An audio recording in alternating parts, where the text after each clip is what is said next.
Hey, I'm Chris and this is Legends and Stuff. In this week's video, I will be talking about the legend of the phoenix from ancient Greek mythology. The phoenix was said to be a majestic bird with a melodic cry and the power to resurrect itself after its death. Now, before I start this video, I'd like to say how surprised I was at the varying depictions of the phoenix. I have obviously heard of the phoenix before, as I think most people have, but the image of the phoenix that I had in my head is the representation of a red fiery bird, which I think is what most people think of. I was very surprised, however, to hear that this was one of many descriptions of it. In ancient times, it was agreed upon that the phoenix was a very vibrant, colourful bird. Its colours, however, varied from who you were hearing of the phoenix from. Some depicted it as being red and yellow, while others depicted it as being red and purple, and even a similar colouring that you get with peacocks. Pliny the Elder actually described the phoenix as being quite a varying mix of colours. His description reads, "The story is that it is as large as an eagle and has a gleam of gold round its neck, and all the rest of it is purple, but the tail blue picked out with rose-coloured feathers, and the throat picked out with tufts, and a feathered crest adorning its head."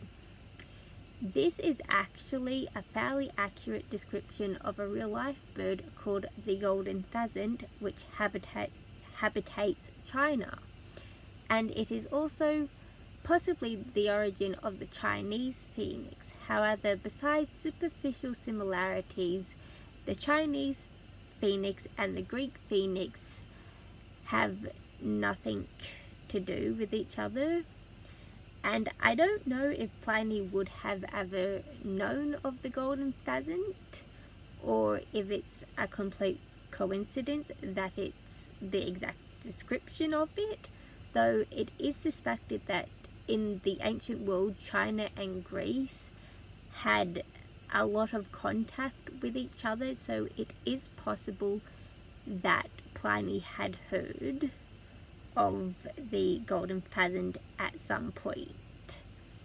The size of the phoenix is also up for debate. Some ancient sources, such as Pliny, were cited as saying that it was the size of an eagle, while other sources, such as Lactantius, claimed it was much larger in his poem, The Phoenix, which is wonderful to read, and I suggest you go and read it if you haven't already. You can find it online somewhere. There's I will try to link it in the description where I did my research for the video. In the 5th century BC, Herodotus wrote about the phoenix and stated that it had origins in an Egyptian city called Heliopolis, though it only travelled there once every 500 years to die and be reborn. For the rest of its 500-year life, it lived in a wooded area in Arabia, near a cool spring which it bathed in every morning at the crack of dawn, letting out its melodic cry in worship to the sun. And it was said that the cry was so wonderful that even the sun god Helios and later Apollo would stop and pause the sun to stare in awe at the phoenix song. It was also said that though the phoenix was fierce and mighty in appearance, that it never harmed a living thing, and that it fed off of spices and it quenched its thirst from dew that had gathered on plants. The phoenix had no natural enemies, though if a basilisk crossed its path, or a mythical bird of prey from Arabia called the roc, or the rook, then they would fight and they would both die in the conflict. After it lived out its life in Arabia for 500 years, it flew from Arabia to Egypt and nested in the city of Heliopolis.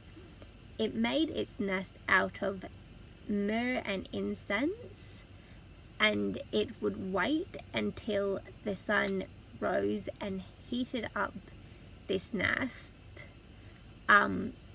igniting it and the phoenix inside. It then, from the ashes, the phoenix appeared as a small white worm, and it rolled itself into a smooth spear and formed an egg, which then incubated for 3 days and a new baby phoenix hatched. It then returned to Arabia to live out its life for the next 500 years. Of course, this is just one of the stories about the resurrection of the phoenix. Others include the phoenix simply dying and decomposing and then being reborn from the decomposition. There are quite a few different stories of how the phoenix actually resurrects itself. The phoenix is a shining representation of resurrection and life after death, and it served as a great symbol of hope after death and the power to overcome hardships and to really show that life goes on after death. And that is one of the reasons why the phoenix is still so popular into modern days, because the symbolism and the moral of the phoenix myth is one that resonates with humanity so greatly.